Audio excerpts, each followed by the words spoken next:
You guys know any Sixers or Suns fans? You might want to go check on them. At time of writing, Phoenix and Philly sit at 11th and 12th in the West and East, respectively, with a pretty outside chance at even making the final play-in spot. Even if they do somehow qualify for the 8 seeds, they'll be confronted by two buzzsaws known as the Cavs and the Thunder. The saddest part is that it wasn't supposed to be like this. The Sixers signed Paul George to a 4-year max deal last summer. The Suns had new coach Mike Budenholzer. With each team armed with 3 multi-time All-Stars, they were set to dominate the NBA and have a real shot at winning a title. That didn't happen. Instead, both have underperformed dramatically. Through injuries, drama, and injury drama, these teams have struggled and everybody knows it. Typically, national broadcasters try to fill out their schedules with compelling teams and big markets to draw ratings. That's why Philly got on TNT and ABC 21 times, and Phoenix appeared in 19. They even both played on Christmas. These teams don't get to be mediocre in silence like the Raptors or the Blazers. This train wreck is public and for all eyes to see. No matter what, we can expect to see some big changes this offseason. Neither team have a wealth of draft picks or movable contracts. I'd bet that both Nick Nurse and Mike Budenholzer get fired this offseason. That's your job as an NBA coach. If your players don't play well and the GM puts together a bad team, it's your job to take the blame. I wouldn't be surprised if more than one star player packed his bags as well. This is not a story about the Suns or the Sixers. It's a story about how teams choose to build out their rosters. Both the Suns and the 76ers banked on having 3 All-Stars carrying them to the promised land. So what gives?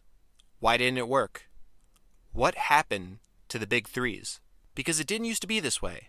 Back in the 2010s, anybody who was anybody, if they wanted to be a contender, had to build a big three. First it was Boston's trio of Pierce, Allen, and Garnett. Then it was LeBron, Wade, and Bosh in South Beach. Next, Golden State's homegrown squad of Curry, Clay, and Draymond battled LeBron, Kyrie, and Kevin Love in Cleveland. Then all of a sudden, they went away. The first team I saw outside San Antonio that successfully beat the Big Three was the 2019 Raptors. Gotta say, one of my favorite teams of all time.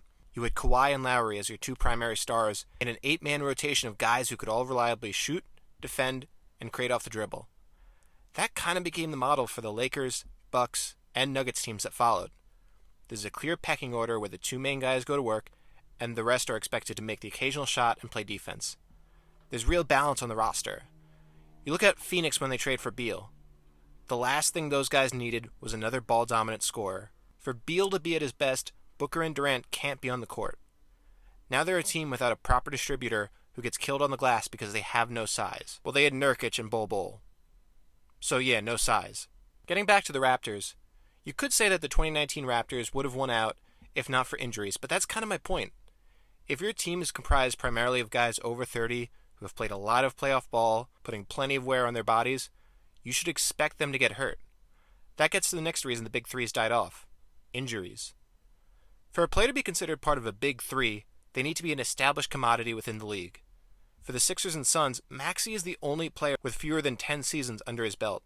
This only heightens the risk of injury for the player and raises the chance that the organization will be paying their star to sit courtside in jeans. Everyone knows Embiid's injury situation. Paul George has missed plenty of time. Ditto Maxey. In total, with 90 missed games between them, at their current salaries, that's a total of $47 million paid out to see these guys in street clothes. Put another way, they paid slightly less than LeBron's $48 million salary for these guys to put on nice fits.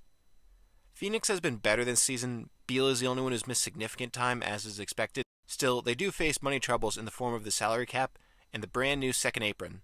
Under the latest collective bargaining agreement, teams can expect a whole host of penalties upon breaching a second tax apron.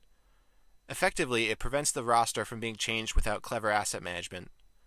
That's what you saw Utah doing this year. They were more of a facilitator for teams above the second apron because they usually can't trade with one another. That's the wall Phoenix has run into.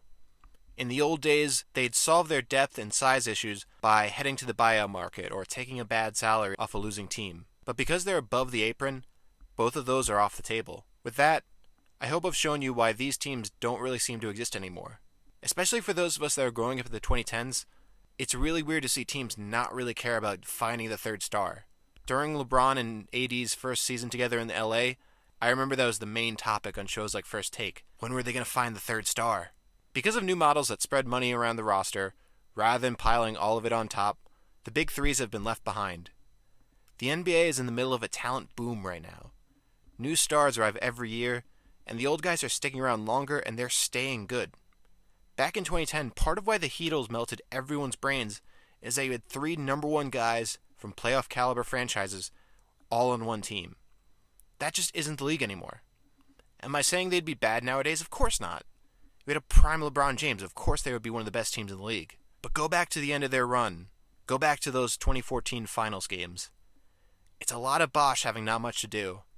It's a lot of Wade looking old and broken down. It's a bad bench. That's why the big threes went away. You can't assume that gluing a bunch of talent together is going to be enough to win a title. Your guys need to work together. Otherwise, you're stuck with an old, expensive team that can't play together and can't stand each other. Best of luck to the fans of Philly and Phoenix. Maybe you'll find someone in the draft. Oh wait,